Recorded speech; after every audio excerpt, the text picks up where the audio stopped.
Welcome to MyShlaich Story Hour Chassidim series.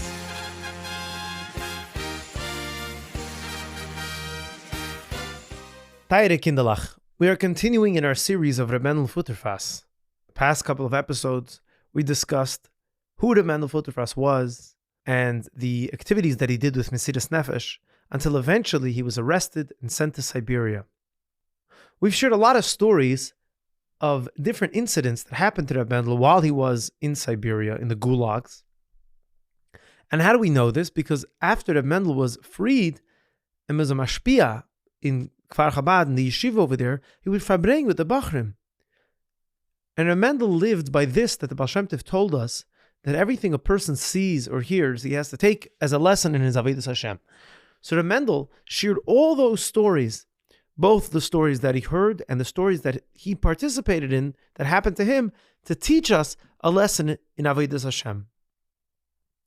But something that we can learn is the great Mesiras Nefesh that a Chassid who didn't live that long ago, Reb Mendel passed away 30 years ago, not that long ago, Kinderlach. A Chassid of the previous generation who had real Mesiras Nefesh. Reb Mendel one time said that he even learned a lesson from a spider. You know, that reminds me of the story. David HaMelech one time asked the Eibishter, why do you create spiders? What use do they serve to people, to humans? And one time it happened that David HaMelech was running away for his life. He was being chased. Life was in danger. This was before he became king, obviously. And he went to go hide in a cave. And as David HaMelech was hiding in the cave, a spider came and began to form a web, a spider web.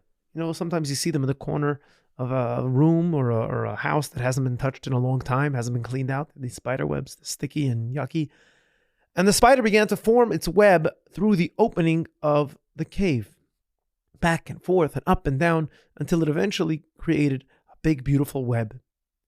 And when those that were looking for David HaMelech came close, and they were looking under all the rocks in every cave to try to find David HaMelech, when they came to the entrance of this cave, they said, let's not waste our time looking there. David is probably not in there, because if he was in there, he would have broken the spider's web. But because the web is intact, we know that David must have not entered the cave. And that spider with its web saved David HaMelech's life. Reb Mendel also learned a lesson from a spider.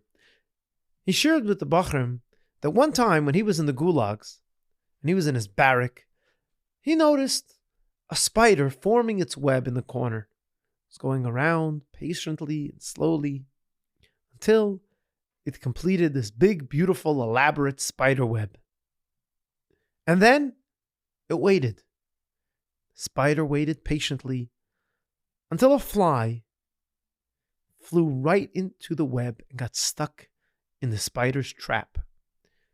A spider web is sticky, and once a bug or an insect or a fly goes into it, Kinderlach, it can't get out.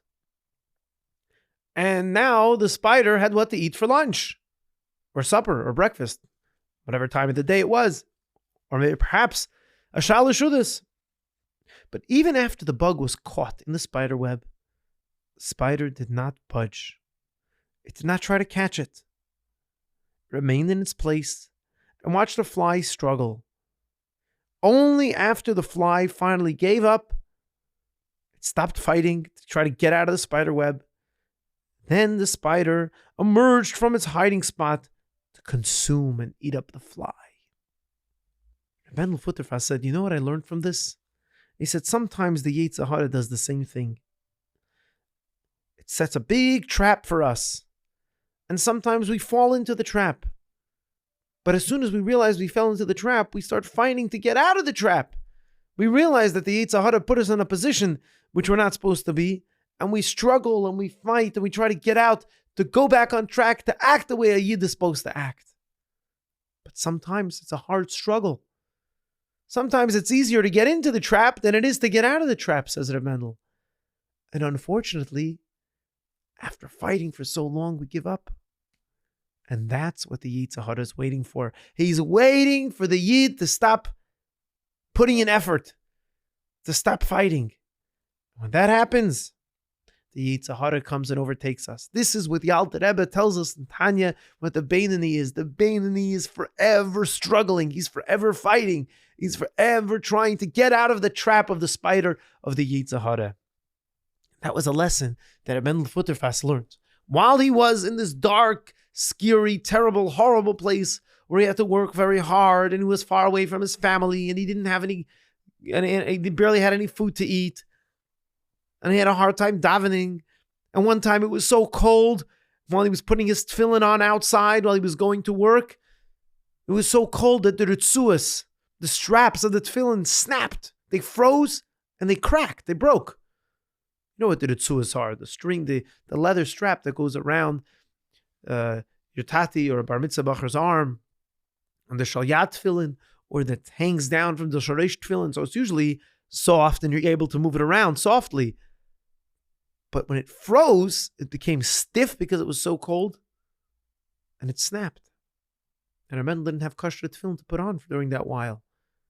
But all the time, Reb Mendel Futerfas was looking, how can I find a way to live as a chassid, to take a lesson of Avodas Hashem from what's going on? And in the jail that Reb Mendel Futerfas was in, there were all different types of people. Because the Russians, the communists, when they thought somebody wasn't acting the way they expected them to act, which was complete subserviency to the government without questioning or having their own opinion, they would throw them in jail. So you would have all these different types of people in jail. You would have Yidden, and Lahavdil, you would have Goyim, and you would have former generals and soldiers. As a matter of fact, Kinderlach, when a soldier or an officer or a guard, even in the jail, was suspected, they had a chashash, maybe they're not doing exactly everything the government said, and they didn't have any proof of it. They didn't have proof that this person was doing what the government suspected them of doing. You know what they would do, Kinderlach? They would throw them into jail anyways. They would strip them of their fancy position, and they would torture them. And they would torture them and give them such tzaras until they would finally give up and admit to what they did wrong. One time, one of the guards in the gulag where Reb Mendel Futerfas was, one of the guards was especially mahader in torturing the people and giving the people, especially Reb Mendel Futerfas, a very, very, very hard time. And eventually, for whatever reason, the higher-ups decided, this guard, we think he's up to some no good business. And they took away his guard uniform and they put him into jail and they started torturing him like everybody else. Even though they didn't have any proof, but they started mamish torturing him just like he would torture the other prisoners. The tables were turned and he was now in the clutches of the regime which he had once been such a big part of. Now the other officers, they were sure that because this guard treated the Mendel Futerfas so harshly, that he would testify against him and say all the bad things and how he broke the rules. But Mendel, even in this situation, kept his mouth silent. Closed his mouth. He said he wouldn't cooperate. So you had guards, and you had officers, and you had Yidden, and you even had doctors and professors and businessmen and clowns and magicians. All these different types of people were all packed into the same jail, all together. And oftentimes they would sit around and have different discussions, talk about their previous life. And some of these conversations, Kinderlach, were very interesting. You would have a lawyer or a professor or a doctor or a farmer or a soldier or even a clown or a musician sitting and discussing. You had all different points of views from all different parts of society talking together. One of the people there, Kinderlach, was a guy that worked in the circus. Let's call him Petrov. And Petrov's job in the circus was, he was a tightrope walker. What's a tightrope walker? He would take a string, a rope, and tie it to one tree, very, very, very high up, or one pole. And then he would walk 150, 200 feet away to find another tree very high up, or another pole. And he would tie the rope very, very, very tight.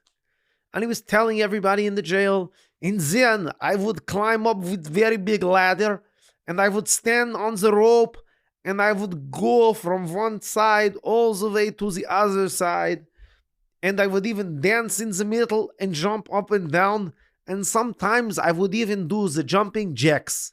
You know how to be doing that? You're picking your hands up and then down, and then you're jumping. And I would walk from one side of the rope all the way to the other side, and then maybe even do it backwards also, and never once was I be falling.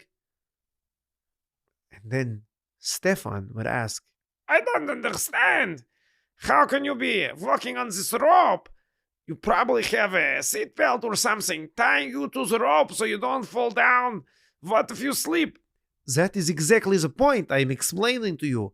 I don't have no seatbelt. I don't have no rope. How can that be?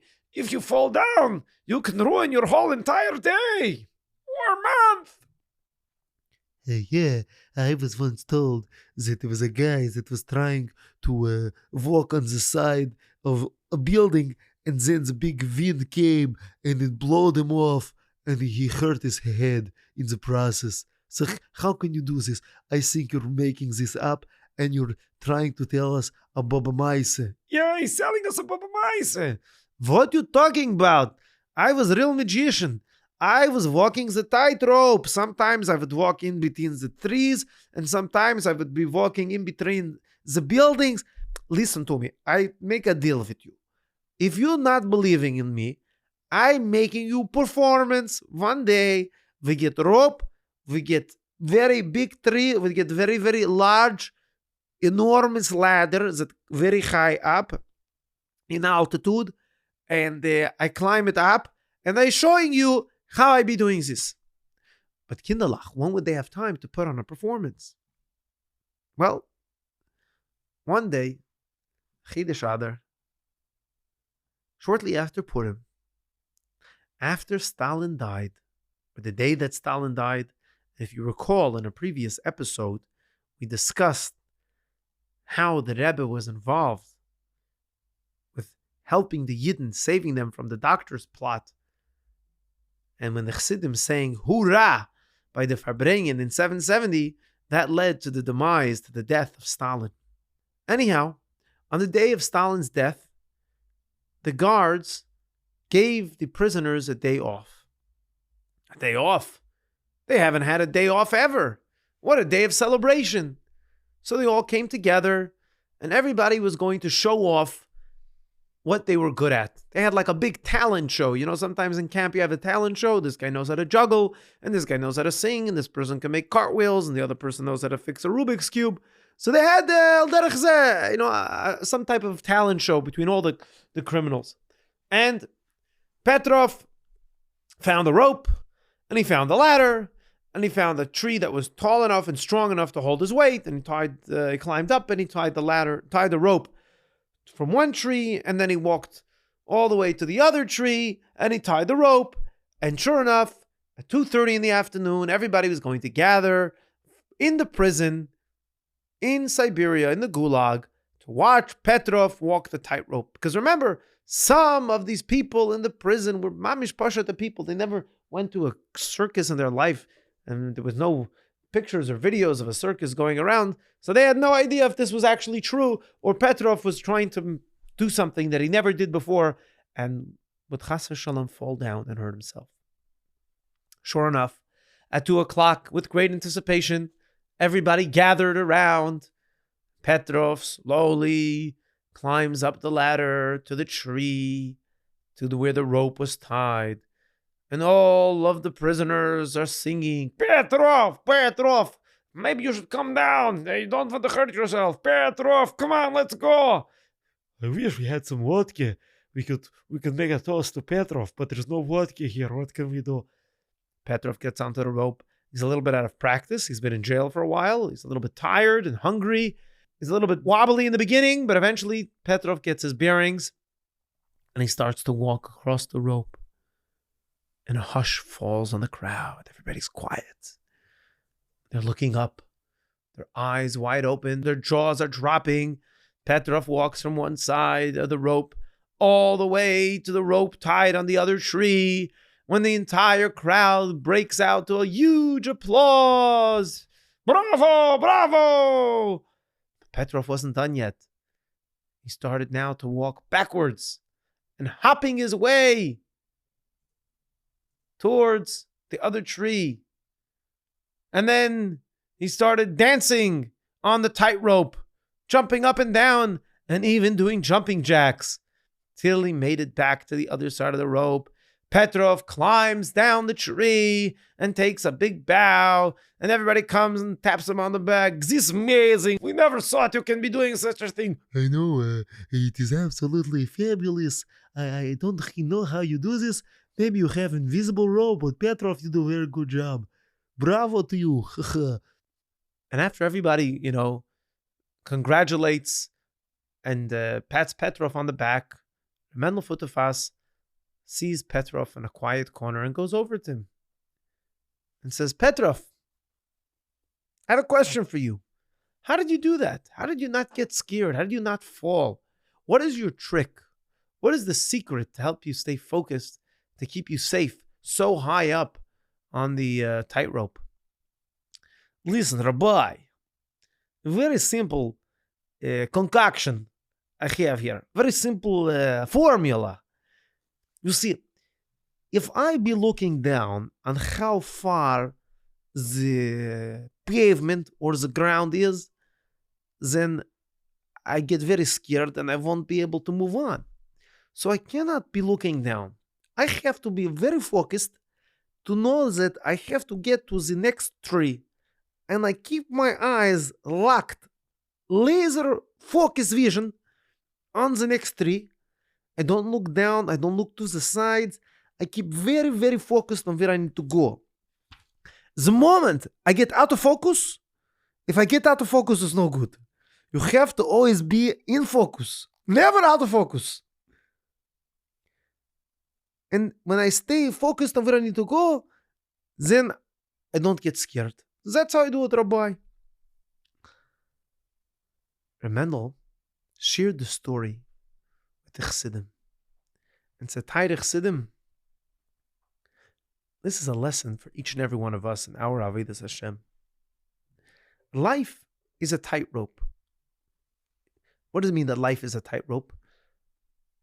Sometimes we sing in the Chabad house, Kol ha'olam kulo gesher tzar meod, right? The whole world's a very narrow bridge. What does it mean, very narrow bridge? Not always it's bar chova, not always is it geschmack, not always is it easy. Sometimes we feel a little farfetched, feel pressured. We're not sure, we don't have a lot of wiggle room, so to say. It's hard. It's not so bakfem. Don't look around. Don't look down to see what are the challenges. What could happen, chas v'shalom. Stay focused. Look at the destination. Focus on where we have to go. What is the mitzvah that we have to accomplish? And then, kindalach, then you'll be matzliach.